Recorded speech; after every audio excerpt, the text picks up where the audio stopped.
you're 16, you're a high school dropout, and you start doing the music? And I was just at home every day. There were moments where I would go out and like hang out with like kind of bad people at their like, just moments where I'd just be in like either a trap house here and there, and I'd just be like recording with people that I don't really know. And it was pretty messy, but then there were months, like maybe like a year, I would just stay. This was right after I dropped out. Yeah, I just stayed in bed, and I had like a mattress on the floor. I had a desktop iMac situation, and I had the built-in mic, which is totally shitty, but I made it work. And then I would start recording stuff in the GarageBand, and that was that was pretty much it. And I kind of took myself pretty seriously. I I was like, okay, if I'm gonna go into this, I want to do like an intro song. So I had like a song called The Introduction. I put it out for like a week and deleted it because it was terrible. And I had a lot of stuff. I was putting stuff out and like taking it down a lot for like maybe a few months. And I was like, all right, fine. You know what? I'm just gonna make another cute song. Let's see how this works. And I ended up making So High, and I wrote that. Oh, during that time. Yeah, that was definitely during that time.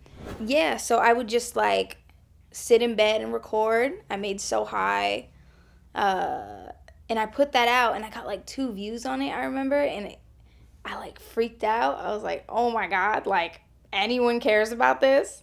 Like, who's listening to this? And it's probably mutual friends from high school, and they were probably excited about that, and they were, and I was like, damn, like, this is crazy. I think I got like 12 views or something like that, and I started like crying. I was like, oh my god, like, this is crazy. People actually share this shit and care. I got like maybe like one repost, and it was just cool. It was good to know that people actually fucked with my shit, and I just kept going.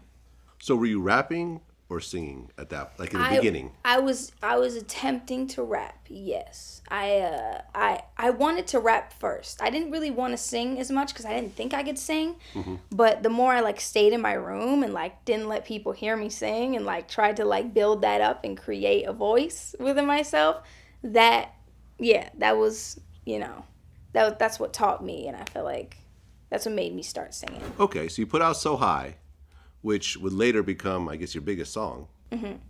Views-wise and stuff like that. Yeah. And you signed to RCA Records. Yeah, signed to RCA. Like, how much later from that song getting released? And I guess, like, it took about maybe a year, I would say. Okay. Year and a half, something like that. Not that long. I mean, that's a pretty short amount of time, and I wasn't really developed, I feel like, as an artist. Like, I didn't really know what exactly I wanted to do. I knew my style, I just didn't really execute it the way I wanted to in my dreams. Okay, so by the time RCA came around, was that song already big? Yeah, it was, yeah, so for sure. So, yeah. I don't know how many views or anything like that. I was probably high around that time, so I don't. Okay. Yeah. And were you Doja Cat from the very I beginning? was Doja Cat from the very beginning, yeah. Okay, why that name? I was 16. I like knew people who were selling drugs, and like weed was just really integral and like in my, my life, and I just thought Doja. I was actually thinking like, damn, like Doja sounds like a girl's name. I should just be Doja. That's cute. Nobody's done that. There actually is another girl named Doja out there that I found somewhere. But yeah, like and Doja. And Doja is slang for weed. Doja is slang for weed. Is that a West Coast slang, or I don't know? I've always heard it. I'm not sure. I'm not even sure. I just know about that. I knew about that word, and I was like, damn, that's cute. And then I also always had like a lot of cats in my life. Okay. So I used, I was like, cat, like, I don't know, I like cats. Doja Cat. Fuck it. Let's do it. It was really just like a high thought. Okay. So now you're Doja Cat. You signed with RCA. And I guess you put out an EP. Yeah. And then I signed with them, and then I put out an EP. I put out Per. in 2014. 2014.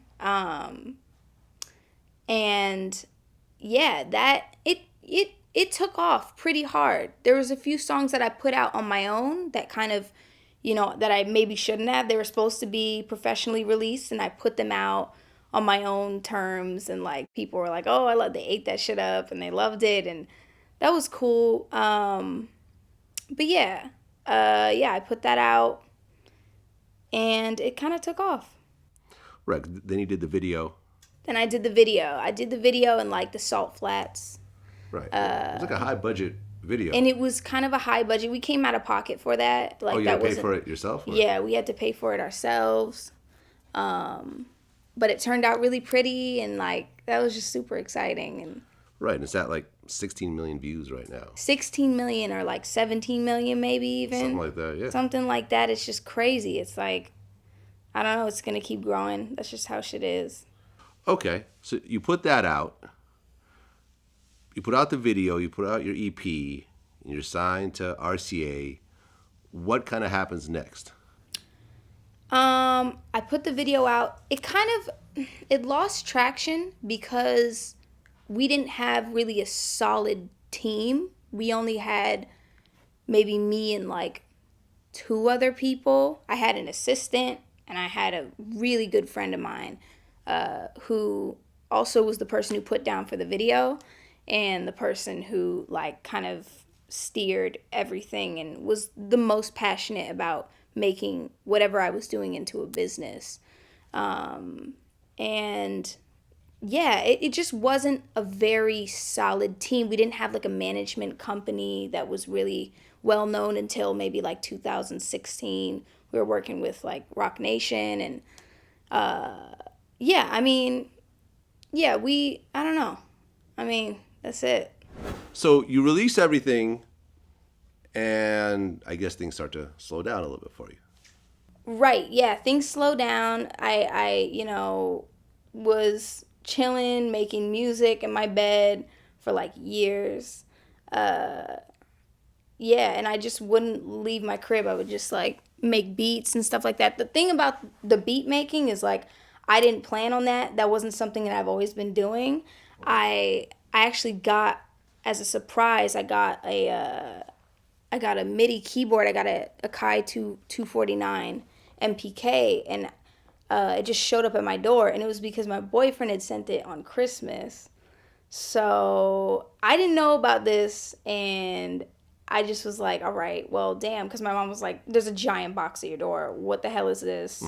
Please get this out of the way. And I'm like, okay, and I brought it upstairs, and I opened it. I'm like, why the hell did you get me a keyboard? I don't produce. And so I opened it up, and I hooked it up, and I just started making beats, and I never thought I would start producing, because it just seemed like before you start producing, everything sounds like so complex and large and beautiful. The feeling that it gives you is much larger than the feeling that you get when you're like trying to set up the program and get all the sounds in there and stuff like that. And yeah, I just started, and I couldn't stop, and it was super fun. And I was smoking a lot of weed and shit, and staying up really late, like till 7 a.m., making beats for like years.